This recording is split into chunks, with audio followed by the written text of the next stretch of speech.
Hello, all of you lovely people. Welcome back to the Irish Hotspur on the Big Up platform. We're going to be breaking down what happened against Wolves last night. Felt like we were about to cruise to a 2-1 victory.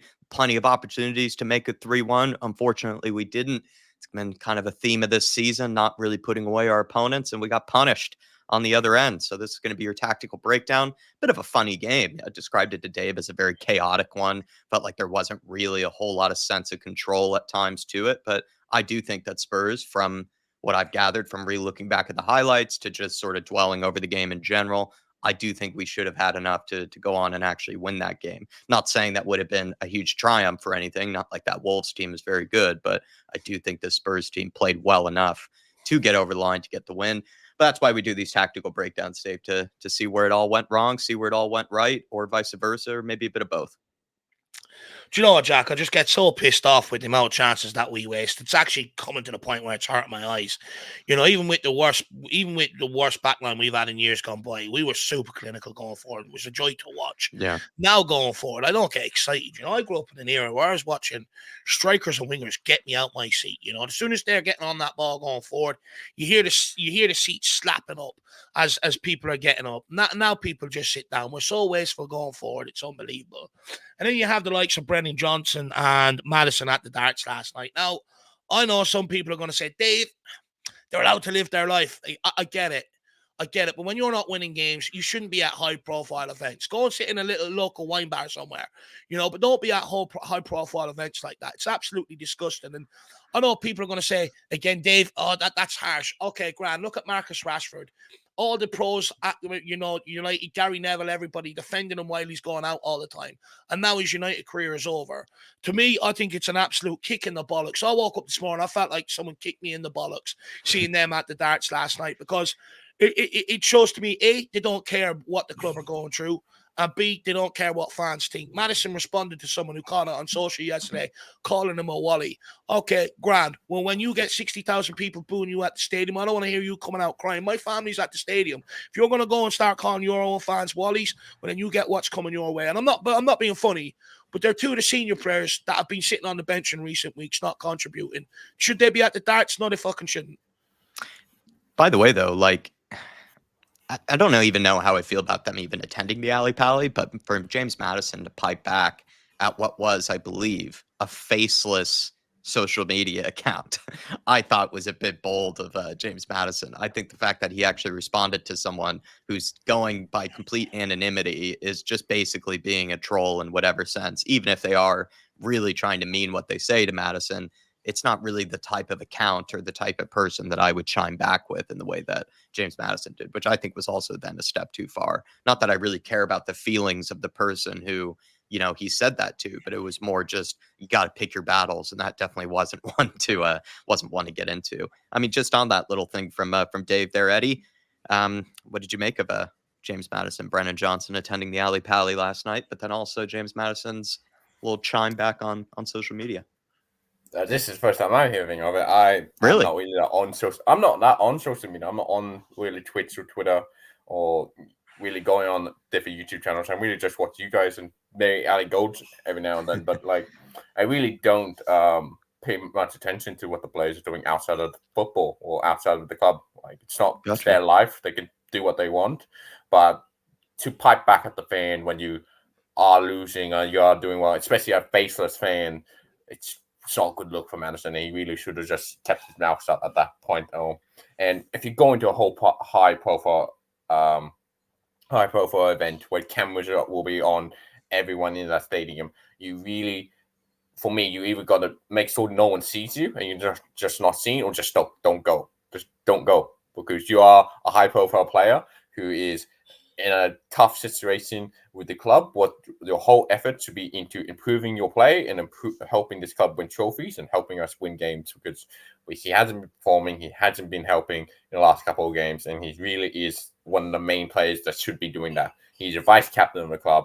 He's a senior leader, a senior team member. He's got to do better, and it's just not like from him to do that. The thing is, right, I get it, right? It's their life. They can live it how they want. No problem. Okay, fine. But what you showed me is you're not a Tottenham Hotspur player. You're not Not a the serious type of person. guys we need for where we want to go to. You're not, like you said, Jack. You're not serious. You've been riding the bench most of the season. You haven't done that extra in training to get back into the squad. And you're sitting there at the darts, and then you're having a pop at fans who are having a pop at you. Fine, do what you want, but Grant, you'll be bounced out of my club in the summer because I'm now until he starts performing, he can go in the summer. No, I don't really know if I have too much of a strong feeling about them attending those events, but then for Madison to clap back, like I said, a literal account that even Dave and I, if that was Dave and I receiving the same comment, we wouldn't even chime back at it. So that's why I was really surprised by Madison to have done that. And just maybe even suggest that he is, kind of too relaxed, that he is maybe having a good time when, you would say in times, well, I don't know, he's allowed to have a good time, but, to sort of feel that comfortable to chime back like that, after what has happened that evening and just in general with his time here, it does feel like a guy who's just not that serious enough about maybe where he wants to go with his career, or just not that serious enough with what he's trying to take on here with Spurs by the looks of things. Because it is a bit daft, if you ask me. Just again, coming from Dave and I's situation, we get comments like that all the time. Dave and I don't even pipe back at it. So I'm actually quite surprised that Madison has even done that. It's a little bit shocking. But this is the thing, right? Tottenham have won what? One Premier League game in our last 7 or something like that. You know what I mean? We're not on good form right now. If you're going to put yourself at the darts, knowing that there's going to be sky cameras there, you're going to take the heat. Don't pipe back at fans. Take the heat then. You know what I mean? You're putting yourself in that situation. Absolutely. 100%. You know it's coming. Well, lads, thought we break down this game. Thank you to everybody who's tuned in with us. I see Stevie Frazier. Thank you to Eddie for coming on screen. Dermatron. Emily's in the house as well. The whole Pro Clubs team. They're we need a Dan. Dan and Ty. Oh, yeah, mate. That was great. They're afraid of the brain rot that I could be sending them. Paul Connor's in with us as well. Big up to you, Paul Connor. Feel free to hop on as well if you want to just say hello for a little bit, Paul, or, see you on a fan show in the near future. But big up to you, sir. Really appreciate you, my man. Hopefully you're also enjoying the holidays and your last Monday of 2024. But let's get into it, everybody. First one, obviously the Wolves goal. I don't really know if Spurs could have done... It's hard to say. Jack, could we have done better in the Brennan Johnson scenario? That's what I'd say. But Fraser Forster, I don't know whether he could have done that well, that much better. Because I actually do think it was a really great strike from Wang Hee-chan. But this is, the beginning of it. Wang Hee-chan, Dave, I mean, he's making it look like he's not about to do anything, which is probably the classic. We can't see that in here, Jack. Oh, you can't see anything? No. Just quickly as well. Just quickly, Showbox says, you can see the screen though, Eddie? You can see it? I can see you. I'll log out then. Log back. No, Dave. Let's try this. Okay. Let's try just taking it out, putting it back in. Maybe the little classic turn off, or turn on. Still can't see. Here we are. Here we are. Perfect. Can you see it, Eddie? Yeah. Perfect. Yeah, just quickly, Showbix says, "Come on, you Spurs should have got cover for matters in the summer." Big up, Showbix. I really appreciate you joining us, my man. And look, do you know what? It's just about competition, not even cover, just competition, But this is where I think the club missed a trick, sending Jamie Donnelly out on loan. I think he would have been the ideal guy, sort of have him behind him, a young, energetic guy that's looking to, make an impact. But look, it is what it is. Sorry, Jack. No. Thanks for telling me that it wasn't up on screen there. This goal here, I mean, Wang Hee-chan, sort of, Dave, I mean, you've maybe done a set piece routine or two. This is kind of the body language that you probably try to show to make it look like you're not about to do anything, to make it look like you're not about to just sprint across the top of the 18-yard box here. Hugo Bueno, the man that I've circled there, number 4, he's the guy who, I guess we'll debate this in just a second, whether he does actually do enough to prevent Johnson to try to block this shot, or at least, close down the angle, because in my opinion, I'm not too sure if Johnson actually really fights hard enough to get through this. I do think it's kind of in the gray area of a foul, maybe not a foul sort of thing, but we'll go through this here. This is just kind of the initial picture before things get started. Ait Nouri, as we know, squares this here to Wang Hee-chan. You can see Hugo Bueno and Johnson haven't even made contact with each other. Now they are. You could see Hugo Bueno is holding him back. Like, you could see that. Like, his arm is across his chest. He's kind of trying to trip him up a little bit there. At this point, and also maybe with your guys' memory, start with you, Dave, then to Eddie. Did you guys think this was a foul? I remember calling for it straight away. I think, Johnson's trying to get out to block that shot, and it's an obstruction. And for me, it's clearly something that they've worked on, right? You know, you look at their players, some of their body positions, they are in a position to stop people getting out of the strike. True. So this is something they worked on the training ground. So straight away, if I'm in the VAR room, that tells me there's something to look at. They're looking at, you know, it's well-worked routine. They're looking to block bodies to get the shot off. Is there any fouls in there? So how they came out with the conclusion that wasn't a foul, I'm not quite so sure. Yeah. I mean, Eddie, did you think it was a foul in this instance? The stream I had when I was watching it was quite bad for the camera angle to see this. I saw a couple replays of it, and I was like, I can't really make out anything of it. I just did see Johnson tripped over at the end of it. For my initial reaction, I was like, oh, did he trip over himself? Was it just coming together? And now that I'm looking at this angle, it is a tug, and he is holding it back clearly. But I think, I don't know the specific wording on the ruling, but isn't it he has to have a legitimate chance to actually block the shot to be able to contest for a foul there, or is it like Well, did he get I tugged on? don't understand. Like, how can they call that if he's being obstructed to getting out to it? You know what I mean? Like, that's what I don't quite understand. I get what you're saying, but if he's making an attempt to get out there and he's being fouled, well, Yeah. then you know there's an attempt See, there. So, but for me, it goes back to the first picture. There's three guys standing there marking absolutely nobody, marking one player. How's no one copped on to the guy striking the ball and gone with him? It's absolutely brain dead.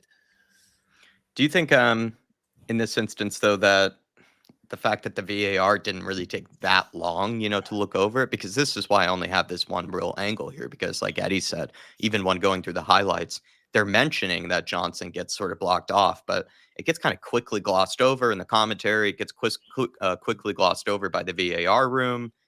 I'm just curious if there really wasn't that much in it, because we don't even get many replays of the incident. I remember that was the case when we were watching the game. When I went back through the highlights, Dave, I couldn't even get that many pictures that were really that clear of what actually went on. So is this just maybe a bit of a Spurs bias scenario again, maybe with the refereeing, or is this maybe Johnson really could have fought a bit harder there? Look, there's two ways to look at it, right? One, they've clearly looked at it, got a better angle than what we have, and said, no, there's nothing in that. And, to a degree, that could be the case. Johnson does go down easy enough. However, the second part you could look at it, is it a cover-up? The reason why they didn't give you many good replays and stuff like that is because they got it wrong and they don't want it, put out all over the telly. I'm not quite so sure. Look, on this one, I'll eat the humble pie. Maybe they checked it over. It's, there's nothing to it. Fair enough. Absolutely. But let's go on to, again, something that I don't think you need to gloss over too much, Bentancur's header. I just thought maybe you could kind of see maybe the set piece routine from Spurs initially. Three of the big guys sort of all kind of clumped together, kind of making different direction runs. I think Solanke and Bentancur make a run towards the near post. Dragishin kind of pulls away towards the back post. And then once you get here, what I actually think maybe is the only thing really worth noting, it's a great finish for Bentancur. It's a great set piece goal. And he does really well, actually, to make up for, I believe, the foul that he did give up that did lead to the first goal that Bulls did score. But what I like about this is that just how early he jumps. He jumps, almost a full half second before pretty much anybody else. And I think that's what leads to him winning this and also making it look like such an emphatic header. And then this is sort of the other picture again. Like, no one's even close to even wanting to jump yet. And Bentancur is already practically, leaping into the air at this point. So I think that's just what I want to point out, in that maybe sometimes, Dave, that's the key to a perfect header. It is kind of jumping early, as well as it is also being brave enough to do that. The key to the perfect header, Jack, first of all, is from your standing position, reading where that flight of the ball is going to go, and then timing the run and the header on the end of it. But it's all about reading that ball and getting there. And Bentancur, I got to be fair to the guy, since he's arrived, especially, the last maybe 2 to 3 seasons, this is one thing he does absolutely brilliantly from corner kicks. Reading the flight of the ball and getting up and getting that powerful header in. I think he scored one against Bournemouth last season or the season before that. I think was it under Conte? We were 2-0 down. We ended up winning 3-2. He scored one. He's got this in his locker, and I like that from Bentancur because, I think him and Romero are the only two really from our attacking set pieces that tend to get on the end of anything. Yeah, 100%. Dragusin's getting onto it now. I think this game, Paul did a brilliant he missed one, back post, and he just missed it. And I feel like there has definitely been work on the corners defensively and attackingly. And Paul and Sonny has obviously been the two designated corner takers from now on. And they've done quite good so far for both of them for the corners. Paul has improved. He's not doing what Madison's been doing is just overhitting it. He's actually putting in dangerous areas and making the Wolves players work for it, or opposition work for it. Just wanted to welcome in Stevie Frazier saying, I met Robbie Keane in a local pub. Robbie Keane said he couldn't have a photo in the pub because it makes it look bad and that they were told to never do that, offered to have it outside. To be fair, Matters clearly didn't get the memo.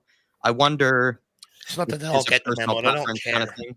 I think like Robbie Keane probably cares more about the impression that gives, or even if he thinks it's an unfair impression, Robbie Keane, he just doesn't want to have there be any sort of, let's say, gray area or any sort of kind of opportunity for people to criticize or opportunity for people to assume something. Whereas with Madison, I'm not too sure if that even goes through his head very much. I think he's just a guy who enjoys the attention. He seems like a fun guy to be around. He seems like a guy that you would want to hang out with. But I think with that then comes a lack of self-awareness sometimes with this sort of thing. Or just some people don't really care about being self-aware or not. They're just happy with who they are and they're happy with their life. And I think that's what Madison is sort of showing there. Just a lack of care, really. Doesn't really want to be, like I said, taken as a very serious person. Like, they just don't help themselves. You hear that story about Robbie Keane, but you hear that 10 times over for some of these older players. Jack, you know me, I'm a loser. I'm a spare time. I sit there listening to ex-players of the game and stuff like that. And they all speak about having nights out, but they're just smart about it. They go to places, off the beaten track where they won't be caught, like Robbie Keane there, going outside, taking the photos, not inside the pub and all. But some of these guys just do not care now. They're like, look, I'll do what I want to do. I don't care. Fine. Grand. Your career's only going to go one way. Just like Marcus Rashford at United, and I could pull out plenty of examples at Tottenham where that's happened. So anyone that wants to defend them, fine. But I don't think it's doing them any good, to be quite frank. Someone needs to get a hold of Madison and Brennan Johnson. If I'm Ange Postecoglou, I am calling them straight into my office today. I'm probably issuing them a 2-week fine. And I'm saying, guys, I've no problem with you. If you want to go off and blow off some steam, fine. But stop doing it in such a public manner when you know the pressure around the football club. It's absolutely brain dead. And then if I'm Daniel Levy, I'm also bringing them in. And I'm also slapping them with an extra 2-week fine. I'm saying, guys, I'm sorry. I just can't have this around the football club when results are like this. I'm sorry. Yeah, I think you got a manager under pressure. You got players under pressure. You got a board under pressure. You got a transfer committee under pressure. And these guys are just putting more bad pressure on the club. I think I would differentiate that. I don't necessarily have too much of an issue with Johnson or Madison going to the alley pally. I think they're welcome to do that. It's just more, I think, the way that Madison actually does chime back at a fan that same evening, I think does sort of show the lack of care. And I think that does sort of show the lack of maybe just self-awareness, really, in his case, of what is going on and just his career in general. I think that's where it's a step too far, because if you're going to have that sort of, everybody knows that you're having a good time. Everybody knows that you're sort of taking a load off over at the alley pally. He's the only one having a good time. None of us are having a good time, are we? No. None of us. He is. Drew Johnson is, but none of us are. For me, I have a huge problem with it. I think it sets the wrong sort of, culture around Tottenham. I think it sets the wrong precedent to any of the youngsters around Tottenham, and I just think it sets a bad example. Like, that's one of your leaders in this squad, by the way, and I just think it sets a bad example for Tottenham in general. Fine, go out and have a good time, but none of us are, and that's because of some of your contributions on the pitch. Remember that. I think Dave feels in both cases it's wrong. I think in my situation, I think I feel more the fact that him just even replying to a stupid, anonymous, faceless social media account that same evening when he has been spotted at the alley pally, I think is what makes it very silly. And I think that's what makes it really dumb in his case. Big up, Moondog. Good to see you. Good to see you, Moondog. Some people seem to agree with Dave. Also, welcome to disagree with Dave, or I certainly. Look, as soon as this goes on YouTube, there'll be loads of people disagreeing with me, and fine. And look, do you know what? No problem. Fine with it. Be my guest. You're absolutely entitled to your opinion. And there's going to be many people going, Dave, lighten up. It's Christmas. They're allowed out. Fine. But I can guarantee you, if you're these guys, they won't last long at Tottenham are doing this. I can tell you that now. Yeah, he's playing the long Dave, run. They're only going to call us out because we're not Poms. They're going to say, oh, it's Australian and a Yank and an Irishman not liking Poms having good times. Classic. So that one. I think no. I think some people just want to, allow these players to have a good time. I'm in that case. I think they should. But I just think he's taken it a step too far with the social media. But Dave's given his giving his opinion on it. It's really wound me up. Anyway, let's move on. Sorry, guys. This is just one of those funny moments in the game that I think sort of described Spurs' season, right? Where we created such a beautiful attack, and then it ended up just leading to just a complete failure at the final moment. So it starts out here with Solanke building out from the back, building out here. He finds a little tight bit of space to squeeze through these two Wolves players. Does pretty well, I'd say. Finds Brendan Johnson. Brendan Johnson taps it to Kulusevski. Kulusevski, I think we found out, might have been offsides maybe in this moment. He was off. But it was a brilliant move, I'd still say. And then Kulusevski squares it into the 18-yard box. Again, this was offside, so it doesn't really matter. I just think, when you do watch this goal back in real fluidity and real motion, it's a beautiful move, and it's a beautiful what could have been a goal. But it sort of does, summarize maybe Spurs' attacking force this season, that Bentancur and Solanke both get stuck in on each other, and they both end up colliding into each other here. And I'd say, Dave, Solanke, as much as I know he is desperate to score, the fact that this ball here ends up forcing him he starts out at that angle. He has to bend or curl his run here. If Bentancur, I would hope, is shouting at him, telling him, that that's mine. If he hasn't done that, then I don't blame Solanke. If he doesn't get a shout, then he doesn't know. But if he did get a shout, he should probably not be as selfish there to, not, because it seemed like he must not have listened to Bentancur, maybe ignored, the shout or something. First of all, cue the circus music, the Benny Hill music. That's absolutely clown show, that. You know what I mean? But second of all, Jack, honestly, that situation occurs to no one screaming for that ball.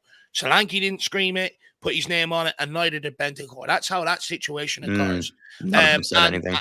Yeah. And this is a problem right throughout Tottenham Hotspur. This is a problem that I've been highlighting since the start of the season, especially across that back line. Some of the goals we conceded could just be simply sorted out by a bit of communication, but nobody wants to speak. Nobody wants to communicate with each other.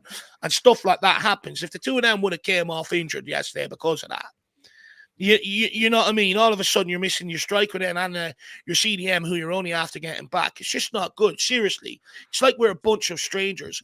In a way, if Madison and Johnson were going to the darts yesterday, I would have preferred the whole fucking team went. To be quite frank, because at least it shows there's a bit of team spirit there. You know what I mean? That they're all in it together. But when you're seeing stuff like that, I just feel like we've got a load of different factions in the dressing room, loads of different cliques. It screams it to me, unfortunately. No, it was just a frustrating moment here. Eddie, would you agree with me by saying this sort of summarizes our attack this year? The fact that two guys just get stuck in on each other on an open chance. It's so painful to see again, Jack. I can't believe it. When watching in real time, I was like, you fucking clowns, you silly gooses. The fact that none of them are shouted. I know it's offside, but come on, someone needs to communicate there. I said in the chat, it's Bentancur goal to shot to be had.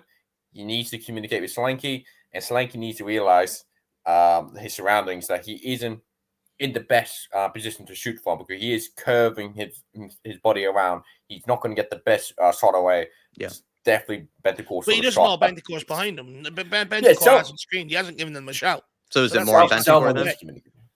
If it's on anyone, if anyone has to make the shout, it's probably Bentancur then.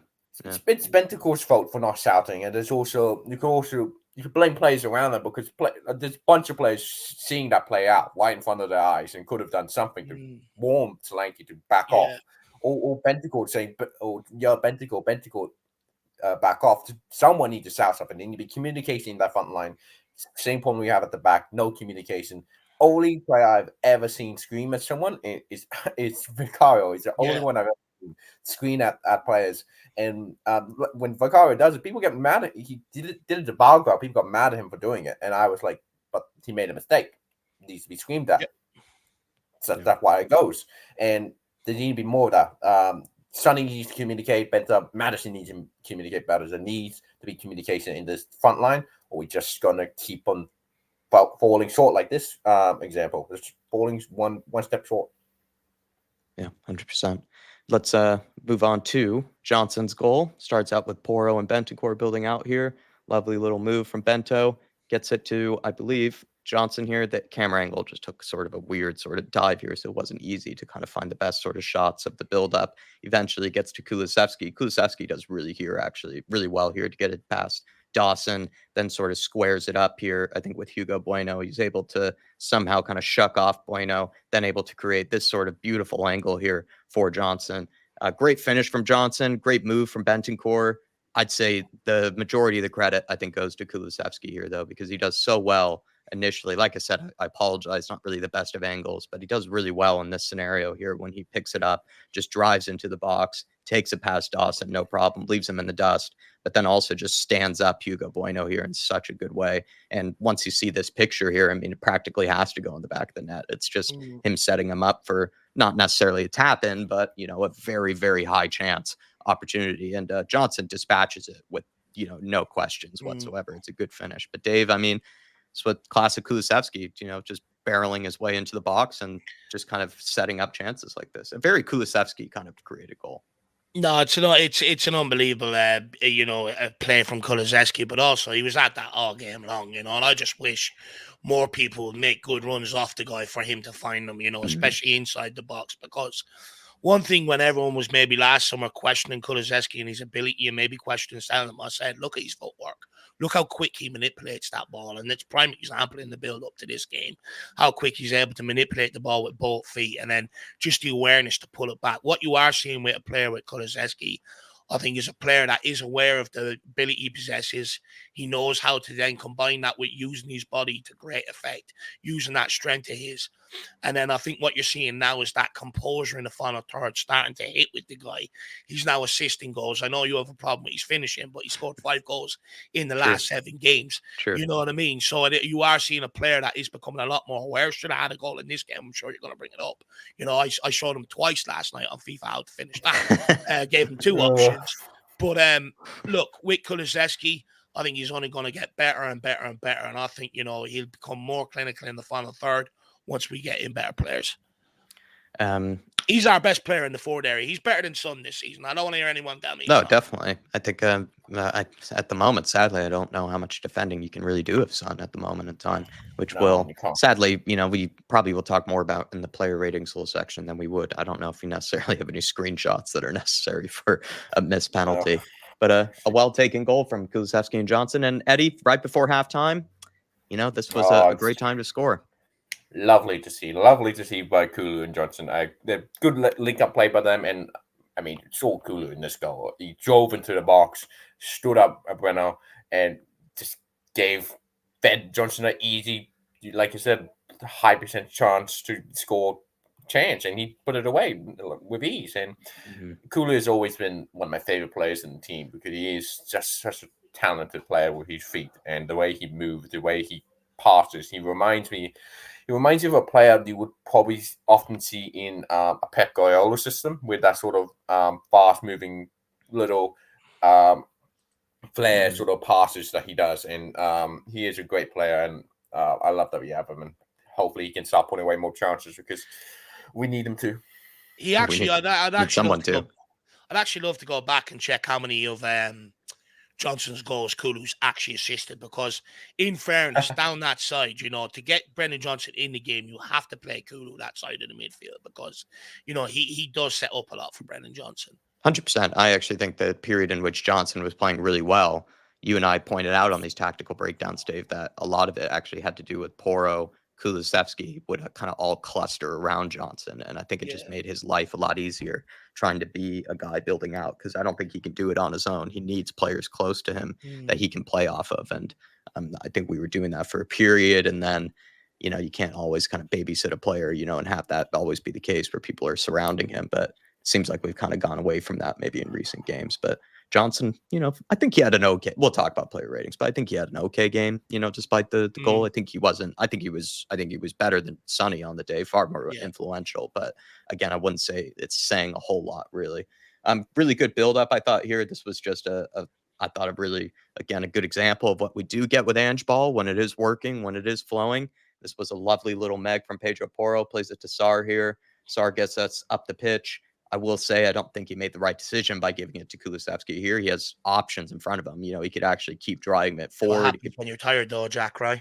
Well, he only subbed on, didn't he? I know, but you seen him against Nottingham Forest. He lasted, 50 minutes? He was absolutely screwed, I just think, when you see players that are tired, if they're fresh, they make that burst. We've seen Sarr do that earlier on in the season. I just think when you're tired, you tend to take that easy route out. And I think he also is aware if he bursts forward, Kulu ain't gonna burst forward. He's sitting there waiting for that pass because he's tired. So I think that's the result of it. I guess maybe I'm thinking about the passes available to maybe Madison or Timo Werner here. They would be difficult ones to pull off, but you're saying if he had that extra burst of energy, probably takes another touch there, then maybe He tries to takes find that that space pass. available. That space available and he puts it over the top for Werner. But I think when you're crocked and you're tired like that, I think that's when you start taking them sort of easy routes out.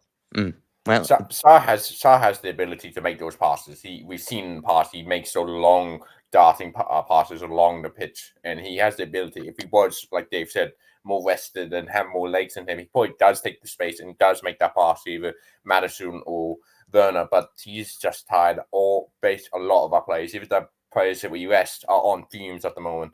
I know Johnson has been rested for 2 games, but he has still come on and played in those games. He hasn't rested for the whole 90. He's come on and played them, and I wouldn't say he's tired as other people, but he is still running on a bit of fumes here. A lot of the players, we need reinforcements this January and need them quickly, especially if we want to do anything against Liverpool in the first leg. We need to get up quickly in that first leg and take on a win that leg, or the second leg is going to be difficult. And what I will say, though, is that once it does get to Kulusevski here, I think he does really well because I don't think he picks it up in necessarily an easy area to do something with it. Takes it past, I believe that's Joao Gomez. It was the guy that we were after this summer. Takes it past him, goes past Ayat Nouri as well, able to drive past another player that might be Andre, if I'm remembering correctly, in the midfield. Just does really well here, I think, Kulusevski, to get us up the pitch. And then Solanke, I think, is trying to maybe drop deep to sort of link up with him. That's exactly what he does. Plays a little 1-2 with Kulu.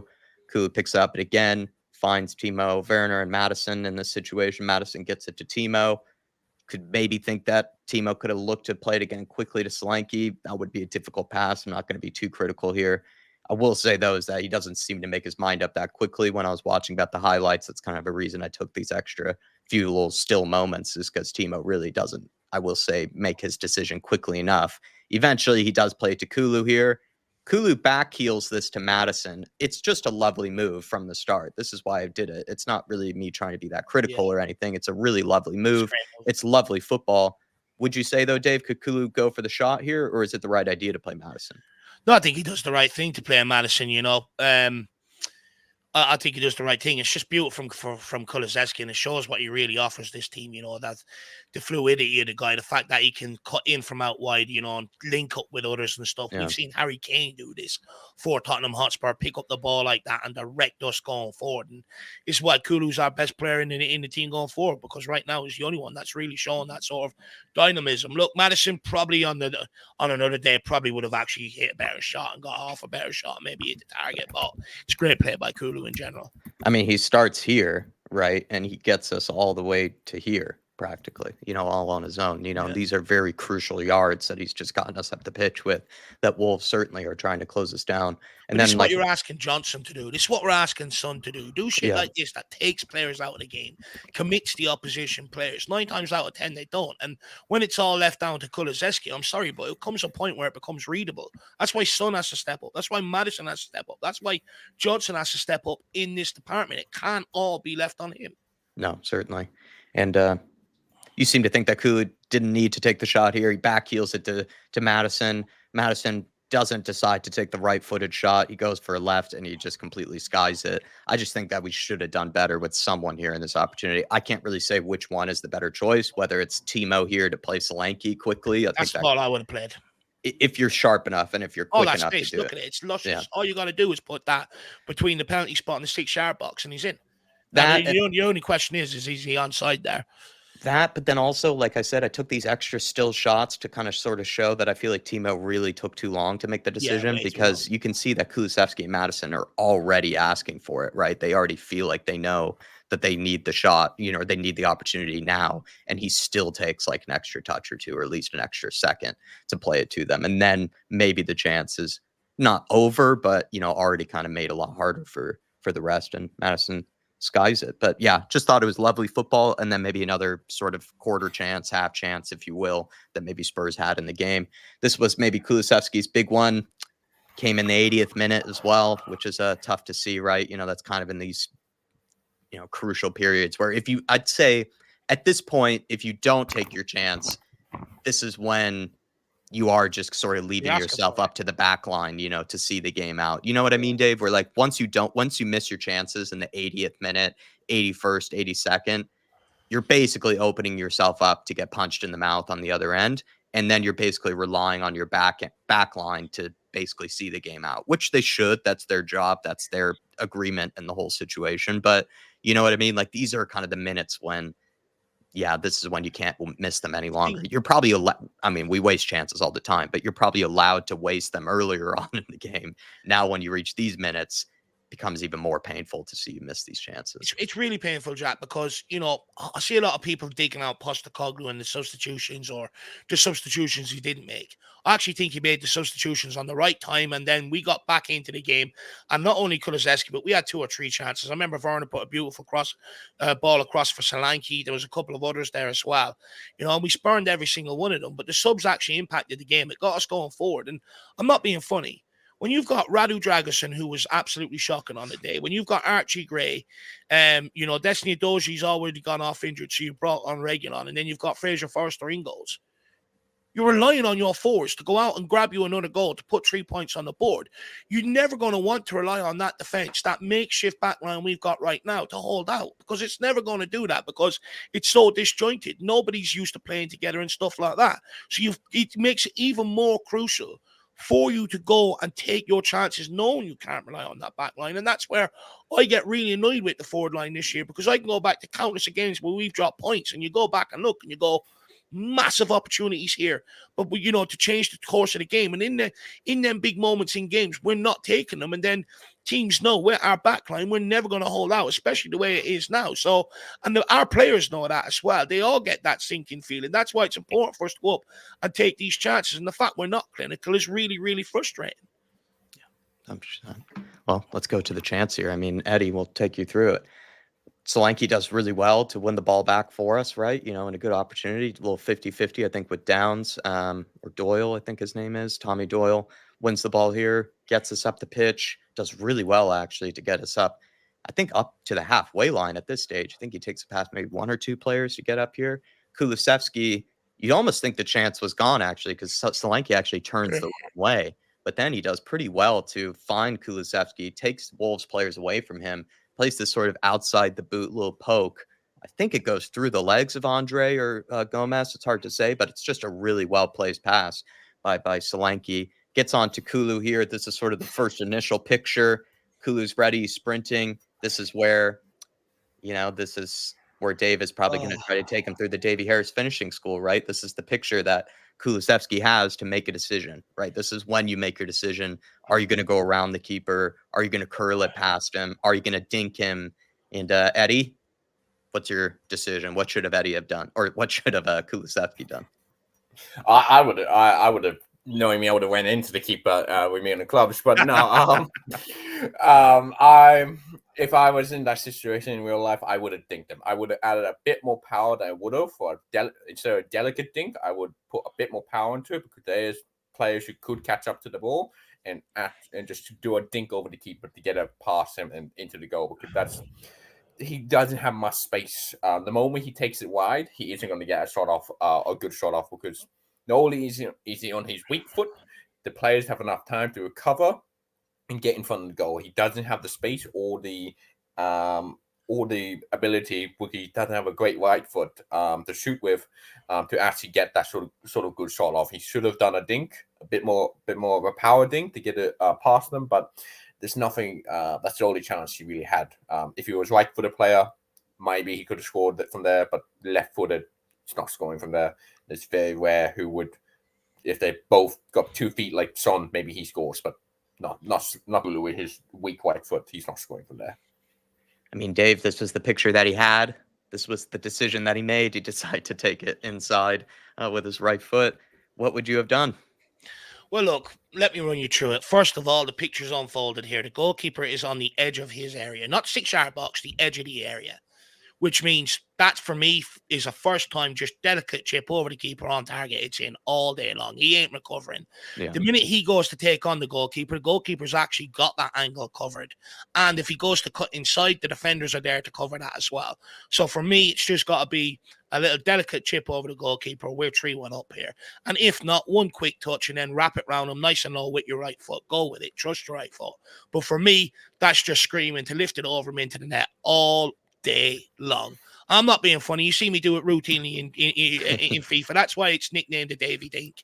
You know, you just got to see the picture unfold. And I think that's the sort of area where Kulusevski can elevate his game to a next level and become a lot more effective in games than what he already is, believe it or not, by just split-second decision-making like this when these situations unfold. Because one thing I do agree with you, he's found himself in a lot of these sort of situations this season. He hasn't necessarily being clinical. I think this one, it's just simplify the game, just lift it over him, it's in the back of the net.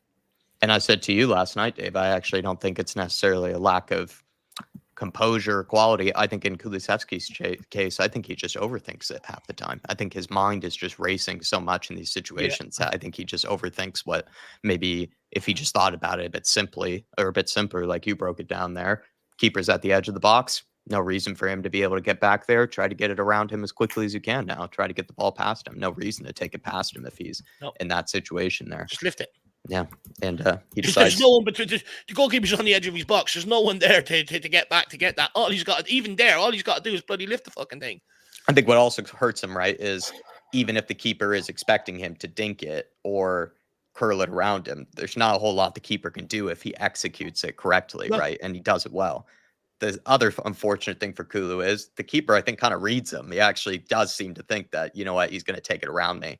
And then he's able to recover so well. So Kulu, I agree with you, Eddie, doesn't have the best of right foot, but I think the keeper actually does well to then read his touch and then basically just make the shot very, very hard on him to score it from this angle. So it's poor from Kulu because he gets red and he takes the wrong decision, right? So if he even maybe this is the wrong decision to take it around him, but maybe he gets lucky and the keeper doesn't expect it. Maybe he can still bundle it over the net, but it's just really unfortunate that the keeper, like I said, actually does seem to know that that's what he's going to do there and ends up getting it past him.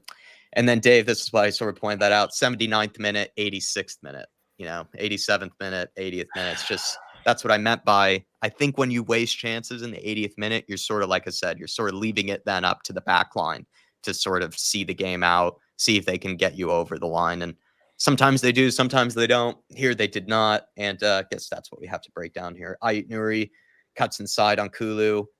Really good player here, Ayut Nuri, because he is a left-footed player and he finds like a right-footed sort of through ball here for Strand Larsen. You can see Strand Larsen is already making the run.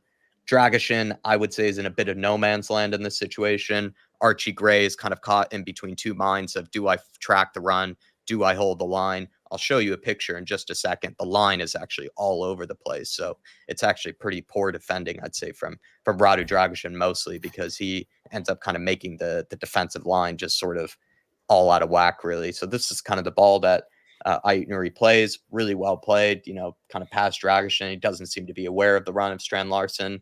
Archie Gray maybe gave him a shout. Could have been too late. Gets to him here. And then he's able to get a pass from Fraser Forster from this angle, which I will say is, again, very, very questionable kind of angle to be allowing someone to score on. But Dave, this is kind of the picture I want to point out was at first, a lot of people were blaming Archie Gray, I believe, for this. Hard to say that for me because I think it's more the defensive line. I think that's the first mistake here because Strand Larsen is onside mostly because Archie Gray and Radu Dragishin just aren't on the same page here when it comes to the defensive line. Reggie is playing online with Archie Gray. Radu Dragishin, Pedro Porro, everyone's in a different spot. Like it's just the line is just all out of whack here. Again, it just comes down to simple communication. I'm not being funny, Jack, but Radu Dragishin is a natural centre back. It should be him calling the shots. It should be him calling that line. What he should be doing is throwing his head over the shoulder, making sure the rest are with him. He's the centre back. He can see the picture, so that's not good enough from him. Again, we talk about simple communication to stop a lot of these errors. Not done here. Second of all, where is Radu Dragishin gone? Where is he gone? He's in no man's land. He's absolutely in no man's land. It's absolutely shocking. Again, nowhere near good enough. And it's not the first time he's been caught out in no man's land either. But Archie Gray, look, I think it's harsh to blame him because he's a midfielder by trade, right? It's hard to blame him. He's filled in outstanding at centre back, but I actually think it's brilliant from Strand Larson, and he sort of It's a exposed great finish. Strand Larson sort of exposed what I was thinking many teams were going to do before this, or many strikers were going to do before this. He actually sits in behind Archie Gray initially when Ed Norrie cuts in, which means he's unsighted. And then he runs in front of him, which means all Gray can do at that situation is only react. He hasn't seen it. So it's actually brilliant movement from Strand Larson. And I thought a lot more strikers would have pinned themselves on Archie Gray before this, but we've sort of got away with it. But here, we were exposed. We didn't get away with it. Radu Dragosin isn't even in a good position to be able to cut that pass out. No. You know, he's absolutely in no man's land, which means, you know, I technically really blame him for the goal. Yes, he's a centre back. He's 22 years of age. He should be the one calling the line. He should be the one calling the shots. You know, because he's in nowhere man's land, it means Archie Gray has to come across. It means Destiny Doji has to come across. It's just nowhere near good enough for me. And then Fraser Forrester, you know, don't get me wrong, he's 6 to 8 yards out. But look at this space he leaves at that near post, man. It's absolutely shocking. He also just doesn't look very athletic, I hate to say it. Like I said, he strikes me as a pub keeper half the time, the way he makes these saves. Man, he doesn't look very athletic. He's 6'7", built like a brick shit house. You know, he should be comfortably, you know, making that near post blocked off automatically. You know, only showing him a cross goal. That's what he should be showing him there. The fact that he allows all that space on the near post, and all he does is throws a lazy arm at it like that. That really annoyed me. It did. I think it was actually, when I do watch it back, though, as much as I think most keepers should still try to save that and still be able to save that, it is a really well-taken finish, actually. He just smashes it, Strand Larson, and also smashes it very quickly as well. And it hits like the roof of the net. So it's practically a perfect finish if you are to get it into the back of the net there. But I still think most goalkeepers should have done better. And like I said, sort of like, even just look at this motion. This motion here is just a bit, like I said, it's just a bit pub keeper-ish for me. Like, it's just, you know, it's kind of like what we would do. Like, if we were goalkeeper and someone shot it over here, you kind of go for like a bit of a sort of, you know, flayed attempt at it. It doesn't really strike me as a guy that should be at the top of the Premier League. I understand he's the backup goalkeeper, but this is probably where some people do kind of feel like, you know, that we have to have someone better than Fraser in goals, because these are maybe the types of goals he should try not to concede if you can. What you actually usually see keepers do there, I've seen it time and time again. Their position is better on that near post. Yeah. But as the strikers coming, they almost dive backwards and push it upwards. Yeah. Fraser Forrester is just standing there going like ready that. to take it in the face. Who's he waving at? You're sort of sticking a lollipop stand in his hand and getting him to go to the nearest crossroads. You know what I mean?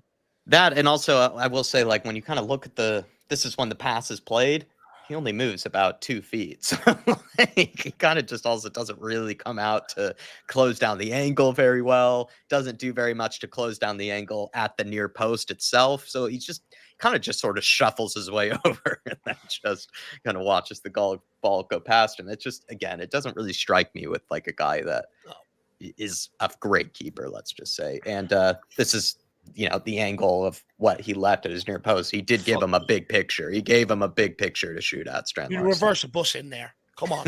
I mean, Eddie, what do you make of this goal, man? I mean, 2 things. I'll ask you 2 things. Fraser Forster, how much do you put on him? And then also between Archie Gray and Radu Dragosin. The defending is shocking. It's absolutely shocking. Someone needs to, like Dave said, like we always said for the past couple months, communication is key in the sports. Communication is key in any sports. If you don't communicate with your teammates, you're not going to have a good time. And they didn't have a good time this time because they didn't communicate with each other. Dragosin doesn't even have to hold the line necessarily. If he scuttles a couple feet in front of him, he's blocking off that sort of passing lane that Aaron Nui had. Because Aaron Nui even has to go over the top now and giving us a chance for Fraser Forster to come out and collect it, or either Aaron Nui to blocking off completely, really, because that for me is something he could have done. No. Or he just simply scream at Archie, scream at Reguilon, because Reguilon is also a bit out of position. Tell them to get back. He's the only centre back there. He should be leading the line. He's not. I know. Yes, he's young and he got time to develop. Sorry, maybe not leading the line, but he should be calling that line. He's the centre back. He should be saying to Archie Gray and Reguilon, "You are in line with me. I'm calling the line today. You make sure at all times you're in line with me." Yeah, calling the line. That's the right wording. Calling the line, making sure that they are following what he needs to be doing, because he is natural centre back. He knows how to play centre back. Yes, Archie's done quite well at it, but he's the only one who actually is that's his position. Has to be the best person at the position in that sort of starting lineup, because he is the only centre back. But Archie's been better than him for the past couple of games. Yep. Like, no shot. He's been the better than him. And when Davies was in, he was better than him. And his natural position is left back. So it's absolutely shocking for Jorgensen. He needs to do better. And yes, he's young, and we'll see more. He's going to be at this club for a couple of years, and I hope he does improve, because he is a big guy who will develop into quite a good centre back if he does work out those sort of minor flaws. And then on to the goalkeeping. Just before you move on to the goalkeeper, just to finish off the segment on the line, I'm glad Jack actually brought it up, because this goal is easily avoidable. If you've got Radu Dragosin holding his hand up like that, calling the line, or even getting up as far as Pedro Porro there and holding that line, they're all offside.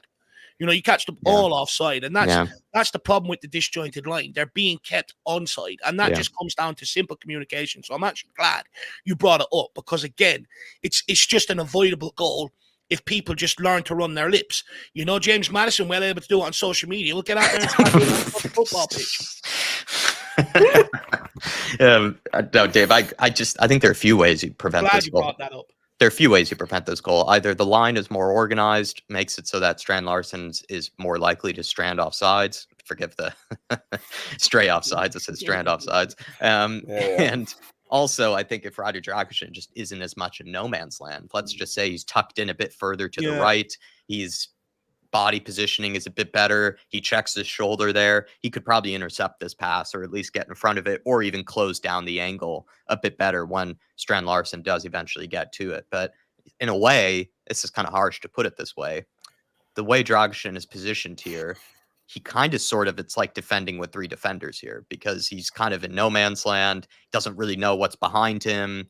He's not really saying anything about about where the rest of the line needs to be, or where, everybody else is. It's kind of like defending with three players here, in this situation. I just think he has to do a whole lot better. Like you say there, he has to either be in communication about the line to either make it step up or drop, or he has to be just in a better position to cut out this pass, or at least make it difficult for Strand Larsen to easily face our own goal once he receives it.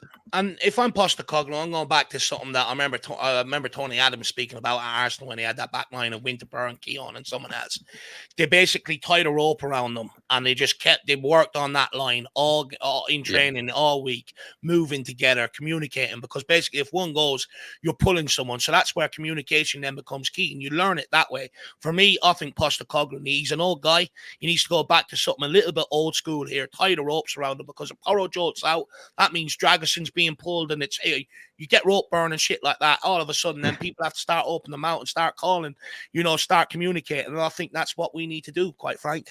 And the other thing too is just Van de Ven, Romero, like those sort of players, when they're in the team, usually that line is very tight. It is very, sort of perfect in a regard. So I'd say maybe that's also part of it. It's just when you have the backups in there, it's not going to be nearly as organized all the time, and Dragosin has to step up. But Eddie, we did cut across you. Goalkeeper Fraser Forster. Do you think he could do a lot better here? Are we being harsh on him? Nah, I feel like you guys are spot on, really. Dave pretty much covered it, or he's got to do better. Make himself bigger. He gave too much space to his near post. He needed to tuck in a bit more. Only throw him down to the far side of the post. He can't be throwing that much of his coast post, because that's just an easy shot for any sort of. He doesn't even have to bury that. He can just go bottom corner if he needs to. He doesn't have to go top corner. He's just giving him too many options to score through the legs.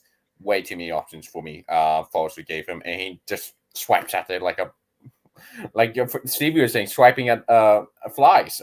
Big Bear swiping at flies. It's shocking, Betty Fraser. He needs to do better. He's a veteran of the game. He needs to know how to keep better, and that's just shocking. And hopefully Vicario on the quick recovery. Thing is that I actually think Vicario says that because his reactions are so much quicker. I think what gets lost as well is Fraser Forster's 36, 37 years of age. His speed of reactions is gone. So I think that probably leads to that to a certain degree. 100%. I think after Wolves' equalizer, we had the final chance. I don't even know if this was the best of the chances, to be fair, but you could say Sarr could have maybe gotten something for us here as a late winner, which would have been epic. Bentancur intercepts it, does pretty well to then dink this over the top to Kulusevski. Kulusevski does really well here. He's able to get into the right area and puts in a right-footed cross to Sarr, who puts himself in the right position to score, gets behind the ball as well. Sarr does everything right up until this point.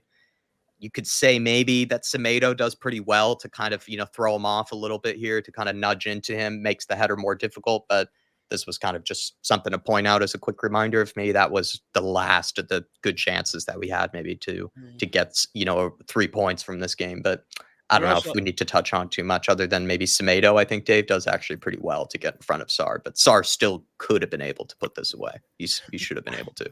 Nah, look, I think, Sarr got on the end of it. I would have liked to. I think he probably could have directed it goalwards, but Semedo probably does enough there, to be fair. But we also missing the Solanke 2 chances. The one where Werner put the ball across the box. Solanke didn't get on the end of it.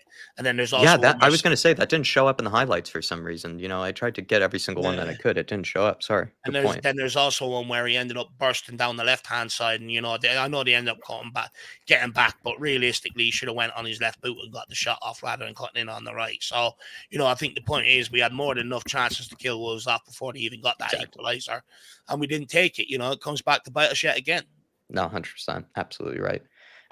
Average player positions, something that's kind of interesting about it. It's a little bit more uniform than it's ever been. It's actually quite symmetrical when you look at it. You could basically just put a knife through the middle there and you pretty much get an equal picture on both sides. Maybe that comes with having Basuma and Bentancur in at the same time, more of like a double pivot type of midfield. Kulusevski can kind of roam around wherever he likes. Solanke can play more in that central area, so it seems to work. And then you look at sort of a reflection of the game here. 2.25 expected goals to Wolves is 0.72, 5 big chances to their 1 big chance. Wolves, I mean, the goals that they took them very well. Strand Larsen's, strike, brilliant strike. Wang Hee-chan's strike, brilliant strike. They had maybe upper little opportunities here and there, but I just feel like, you're seeing the sign between two teams, one that's not clinical and the one that maybe is. I wouldn't even say Wolves are necessarily a clinical team, but they clearly are more than us. They took their chances, but I think it's also, look, don't get me wrong.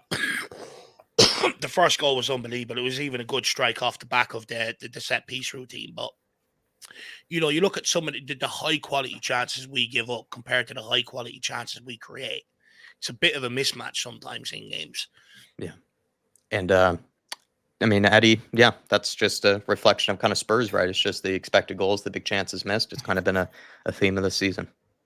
Yeah, like I told you, Jack, this system gets them in these positions to score crazy chances, but it's up to the players themselves to put them away.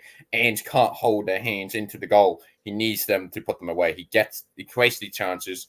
If they don't put them away, pressures are going to keep piling, and it is, unfortunately, and Ainge's time might be coming to an end, unfortunately. It's just keep piling, because if we don't win any game soon, Levy might pull the trigger, and I'm not one for sacking a manager. Do you know what? They could pull the trigger. You bring in a guy that's maybe a little bit more pragmatic than Ange. Is he going to get as much out of his forward line? I don't think so, personally. I think it's going to come back to bite you. I think your only hope is, if they do swap manager, is bringing a guy that's going to sit back, be defense-orientated first and try and catch them on the counter. But even then, when we've brought half of the bottom of the Premier League to come in and be our forward line, I mean, I think, unfortunately, Daniel Levy probably knows that to a certain degree as well. I think that's why, look, Levy's more clever than what people give him credit for. The reason why he brought in Jose and Conte is because he knew he didn't have a good back line. So he said, what I'll do is I'll get them to cater towards the back line, and Son and Kane can bail us out. Now what he's done is there's a decent enough back line there once everybody's fit, or a good back line to work with, but he's got a bang average forward line. So what he's done is he goes, well, I have to bring in a more forward-thinking coach to get them in the right position so that area doesn't get exposed or highlighted. But don't worry, I'm onto it. Dave or Eddie, would you want to bring up something about possession? Is there any sort of conclusion you take from that? The fact that we actually had less than reduced. Does that sort of show that, if we had Romero, if we had Mickey Van de Ven, some of these guys, we would have a bit more control in these games. So, it's just shows that some of these games have been a bit chaotic because we just don't have that composure and that quality in possession that maybe we would get if it were Vicario, Romero, Van de Ven, etc. Don't get me wrong, we do make some right off our own backs with poor passes, sloppy giveaways and stuff like that. But I think that stat is actually more a reflection of the energy that we have to put into the press. When we've got players fully fit, they go and press the ball, which means the opposition aren't as comfortable in They the don't ball. have that But much what we're time. seeing, and what we're seeing lately, Jack, with the fatigue of players, we're actually sort of picking our moments to go, and then we're picking our moments to sit in. There was at least 2 spells there either side of the halftime whistle where Wolves sort of had a good 10-15 minute dominance of possession, knocking it around. We sat in. I think that's what that stat actually more reflects, that our press is not helping us out right now because our players are bollocks and they can't do it. Yeah. Well, let's get on to a bit of player ratings here. Fraser Forster, please everybody play along with us. Give us your player ratings as we're doing this. Fraser Forster, I mean, the goal that he ended up giving away, I don't think it was all on him. I blame more Dragic for it, but I don't know. Fraser, I'm not giving him a 6. I'd probably give him a 5 maybe on the day, just because at the end there. Look, I'm just going to go through the back. Did he make good saves? Am I being harsh? Did he make good saves in this game? Hard to say. Forster, look, I get people's annoyance around him. But let's be brutal. This situation ain't on him. The club, if you're 36 years of age and the club go to you, will extend your contract by a year on, 40 grand a year, knowing your career is coming to an end. You're taking it all day long, right? This one is on the club that he's out there. And Fraser Forster come in, and to a large degree, he hasn't cost us anywhere near as much as I thought he would. And in fact, the only game where he did really make mistakes, where it could have came back to bite us, was probably that United game, but we ended up winning it in the end and getting over the line. But in general, I think he's been all right to a large degree. He's done better. He's given me more than what I thought I'd get out of a 36-year-old. Just quickly, I'll go right across the back line. Porro, again, I thought defensively he was actually better. We weren't as exposed down that right-hand side as we were in recent games. And good set-piece delivery, I would say, in this game. Yeah, and actually, you're right. Yeah, corner kicks, set-piece deliveries were good on the day. I still think there's a lot more to come from Pedro Porro. He can affect games a lot more for Tottenham Hotspur. Radu Dragusin, piss poor on the day, constantly caught out of position. Anytime he got in possession of the ball, he ended up gifting it straight back to Wolves. Nowhere near good enough. Archie Gray, I take the point. That second goal, he was unsighted by the Strand Larsen run. But at the end of the day, in general, I think he's been brilliant. Destiny Udogie came off injured, didn't have too much to do. Reguilon came on, done a solid enough job down that side, to be fair, actually. Fullbacks were okay on the day. Yeah, so that's my summary of the back line. I'll just do it quickly. I'd give Forster a 5. I'd give Porro 7 since we dropped points seems generous, but I don't really think he did too much wrong, so I would give him a 7. Dragic also a 5. Gray, I'd give a 6, and Udogie, I'd give like a 6 or something. Eddie, any summaries of the backline here? Yeah, I'll do a quick one like Dave. 5 for Forster. He had a light game. Actually, a lot of the balls out from the back were actually quite good. Yeah, he actually did okay with possession. Actually did okay with the long balls outside. Poe, a 7 is fair. He didn't do much wrong in that game, actually. He did a lot right, delivering through dangerous into the box, so that's why he won from him. Jurgensen, piss poor. He's worse than Forster. I'll give him a 4. Like, he was horrible this game. Offered us nothing, and just piss poor from him. Gray, he had that one opportunity he let pass him with Strand Larsen, but apart from that, he was all right. So a 6 for Gray, and then Udogie didn't do much because he came off injured, unfortunately. Hopefully he's back for Newcastle. He might be rested, so we'll see. But I'll give him a 6 as well. It just didn't do much, really. And for the midfield then, Dave, I mean, Bentancur, Bissouma, mixed bag, I'd say, for both of them. Do you know what? Bentancur, I thought, was actually our best player on the day, actually, Jack. I thought he was playing like a man possessed, to be fair. Yeah, I thought, it was clear that he had his daughter with him, and I think that sort of inspired him to go on and put on that performance. Even when they went 2-2, he was the first one to try and get on that ball and get us going forward. He scored the goal from the corner kick. I thought he was absolutely exceptional, actually, Bentancur. I thought he had a really good game. I thought he's had better games, to be fair, but sorry to cut you off. Look, don't get me wrong. I think he has had better games in a Tottenham jersey, but I just think, there wasn't a high bar set. That's the problem, right? But I thought, he was probably our best player on the pitch. He got stuck in. He pulled down players on the counter to allow us to get bodies behind the ball. You know, I thought like I said, he scored from the corner kick, and I think in possession, I thought he was very good on the day, to be fair to him. Basuma, look, I'm sick of talking about this guy. Honestly, sell him in the summer. I'm absolutely done with him. Nowhere near good enough. Sarr came on, you know, provided a bit of an impact. That's my summary in the midfield. But Basuma, I'm absolutely sick of the guy. Do you know what it is, Jack? Sometimes he does these great things, and you're like, fair play. But then he just gives away the ball straight after. And I'm sorry, but that's not a player to me. I'm not going to go, oh, well, look what he's done well. It's no good if you can't execute the basic off of doing well, which is make a 10-yard pass. So for me, I'm fed up with the guy. He loses the ball way too much. Good to see you, Scotty Hynum. Hopefully everything's all right with you, sir. Yep, Let us know any of your player ratings from what you see on screen here. These are not Dave, Edwards, or mine. These are SOFA scores, but we kind of use those as a bit of a base marker for it. Basuma, I couldn't say like this is one of his worst performances, but I wouldn't say like, I can't really say he did a whole lot right or wrong in this game. I just felt like he was just a bit of a passenger, really. So I'd say like a 6. Bentancur, I agree with Dave, actually played well. It's just, I even hold Bentancur to an even higher standard than that because I've seen him put in even way better performances. But 7, I think, seems fair. Eddie, on the midfield, what would you say about either of those? Did Bish play? I don't call Bish playing. Seriously, what did this guy do? Do you think this I'm being game? generous by saying he gives a 6?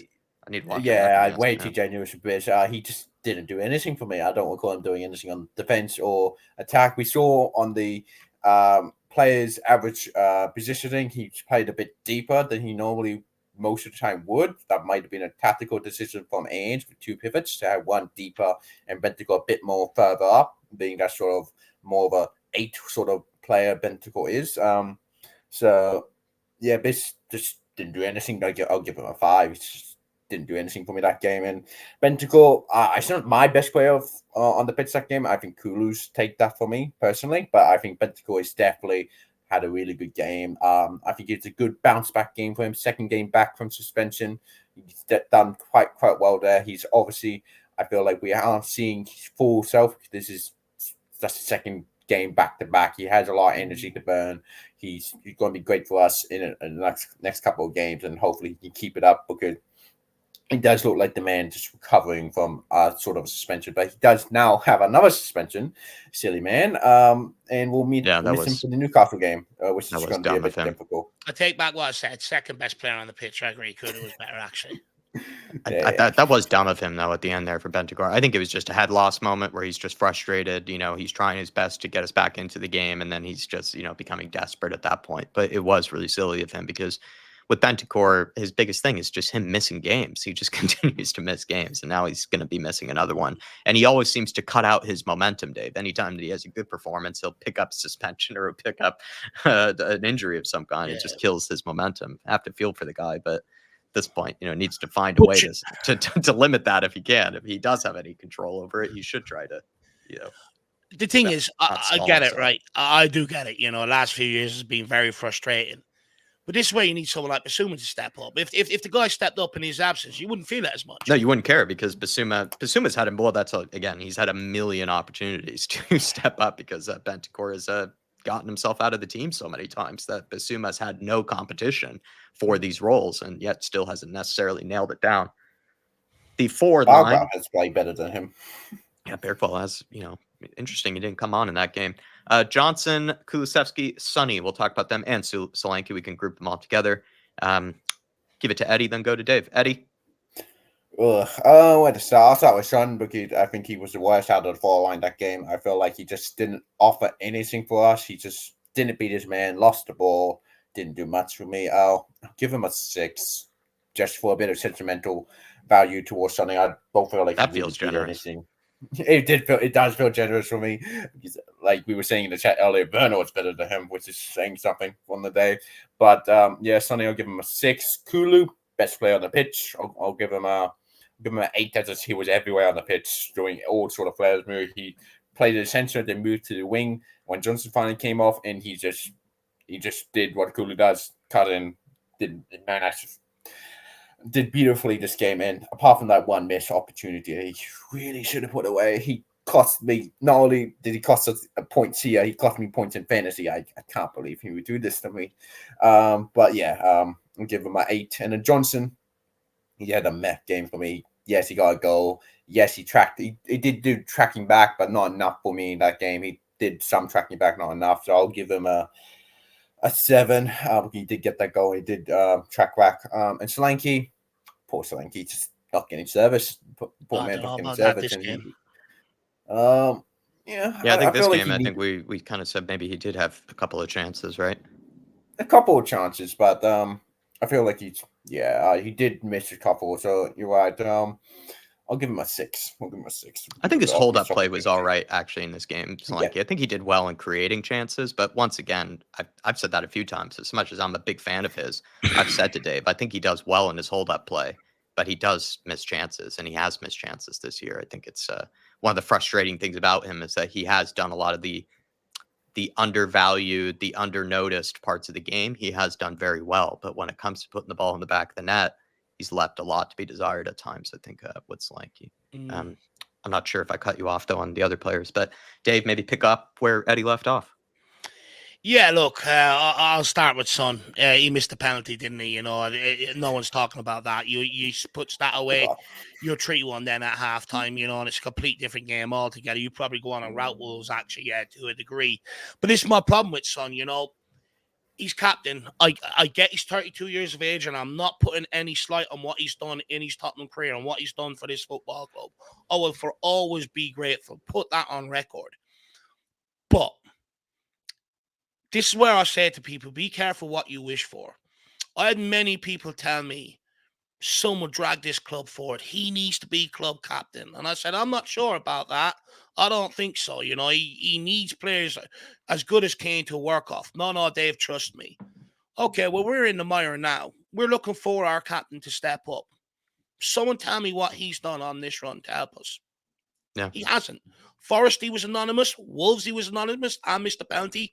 Fulham, he missed 2 massive chances to put the points on the board. Chelsea missed a massive chance to put us 3-2 up. The guy's been absolutely anonymous. Rangers, again, was another one. Anonymous, didn't even want to work out with pressure. He has done nothing in this moment to step up. And that's why I say to people, you can have great players, but it doesn't mean every single one of them should be captain of this fucking football club, because there's no excuse for it. You look at Archie Gray, 18 years old, a CDM, he's played right back, left back, and centre back. But he stepped up in this moment. He's been able to provide us, you know, cover in this moment. He stepped up. People like him and other players are looking around at Son. And because Son's not scoring goals, he's walking around like this. What good is that? A captain needs to stand up with the chest out like that and front it. He's the guy that, if everyone else is playing shit, he's the guy that's trying to make it happen. I'm sorry, but he's nowhere near good enough. And anyone that said he should be captain of this football club need to have a fucking reality check in the mirror, because this is the result of it. I've been waiting for this moment because I knew it would happen. I took my licks when Harry Kane was being sold. Now it's your turn to take yours. Now, when it comes to Brennan Johnson, I actually think he had a decent game, actually, to be quite frank. I think against Nottingham Forest, despite him looking like the most likely going to score, he was atrocious. But against Wolves, I thought he was good. He got on the press. He got after people, you know, and that's what I wanted. He didn't give away sloppy free kicks, and he took his goal well, to be fair. He also won that penalty as well. So all in all, I actually think he had a good game. Kulusevski, absolutely outstanding. Gets on the ball, makes things happen, commits bodies. I said it during the watch long. I think he's got to be one of the most foul players in the Premier League at this point. He's absolutely brilliant. When it comes to Solanke, agree with my assessment. Missed chances, but good hold-up play, which is the theme of him this season, right? Missed chances, good. Well, missed chances in some games, other games not so much. It's just it's a mixed bag with Solanke, very mixed bag. Do you know what, Jack? I actually think yesterday, again, I was disappointed with. Don't get me wrong, there was moments, but I think in general, I thought a lot of his play was clunky. One thing I find with Solanke, he initially does the right thing well, gets on the ball, gets turned. But then sometimes all he's got to do is just play that pass, and he dribbles it. Yeah, He invites the tackle, and it's sort of, unravels the attack. You just got to keep that ball moving, give and go. It's what strikers do. That's really frustrating me to a large degree. I pointed out 4 or 5 times there yesterday. Just move that ball. And then he had 2 great chances. I mean, the one that Werner put across, look, it happens. Sometimes you arrive late, don't make the contact. But we highlighted a couple of weeks ago, was he slightly off? Did he not read it quick enough? Did he not make that movement quick enough? Yeah. And then also the other one where he cut in, I get it. He wants to cut in on his preferred right foot, but he's got to realize as a striker that option ain't there. You got to swing the left peg at it, and not good enough. And to a degree, you pay for what you get. I don't want to go in on Solanke because I'm a firm believer Johnson doesn't provide anything. Despite him having a good game, what did he provide again? Absolutely nothing. Son is doing nothing off that left-hand side. Maddison, when he comes in, the guy that has that sort of balls to play a striker, isn't producing it. So to a large degree, I actually genuinely feel so sorry for Dominic Solanke this season. But when the chances do come, like the Leicester game at the start of the season, like today, you've got to take them. They were good chances. You've got to take them. 100%. I'd give Johnson 7.5 on the day, maybe close to an 8, but I'd give him a 7.5. Kulusevski, I'd give an 8. Sonny, I'd give like a 5. Really, like, he didn't do really much of anything in possession, and then when he had his opportunity to get the goal, he didn't take it either. And like you say, leadership skills just haven't really been showing out. Solanke, give like a 5.5. I don't think I'd go as far as a 5. I don't think he was as bad as Sonny was, but I don't think he necessarily helped us too much on the day either. He created a really good chance for Kulu, but like you say there, he didn't take his chances either. And I'd agree that there were plenty of times when in the commentary we were just saying, get rid of it, man. Like, too much dribbling. He would get past his player, but then he just kept on going and would look a bit out of control. Clunky is another word for it, but I even think a bit out of control, where it's just like, sprinting right at his defender when he has passes to his left and to his right, and then he just runs right into the defender. That sort of type of thing. That just, maybe clunky is a good word for it, but I also think out of control is the other word for it as well. Untidy, I think, is the right word. It just looks untidy a lot of the time. Yeah, but don't get me wrong, saying that, he does all areas of his game is better than Richarlison's. It's tidier than Richarlison's, but could be a lot tidier. But also, you just got to be at the end of those opportunities that are created for him. He doesn't get chances on a regular basis, but even if that's the case and you're not getting them on a regular basis, you still got to sniff out the ones that do come your way. And I wouldn't say he's done that a whole lot this season, where he doesn't sniff out some of these chances. It's as good as maybe other strikers might. And we'll just see. Maybe he just needs more time to do that, more comfort, just more patience, but we'll find out. Any final words from the pair of yous? Thank you, Eddie, as always, for co-hosting with us, sir. Any final words from yourself on this game? Not on this. Not really. I've said all I need to say with the game. Piss poor at the end. We need to do better to put away our chances throughout the game. If we do, we bury Wolves and we go on with a strong sort of platform, and Ainge's pressure is lifted a bit, but it's not piling on. And we'll see when Levy cracks, because this fan pressure isn't going to last forever. We need a win, and we need to win badly, and hopefully we do that against Newcastle. We beat them last time at our place quite badly, 4-1, I think it was, in the end. Them getting that last goal at the end was really a nothing game for Newcastle, so hopefully we can do the same. Just also quickly, this stuff from this new transfer news look like Tottenham is looking to sign a keeper, but not prioritizing. They're prioritizing attackers and defenders this January. So that's coming from Spurs Express. So, well, that's music to my ears, because to be honest with you, Vicari will be back, backup goalkeeper. You can sort that out in the summer. Don't get me wrong, if there's an option there, cheap guy, bring him in.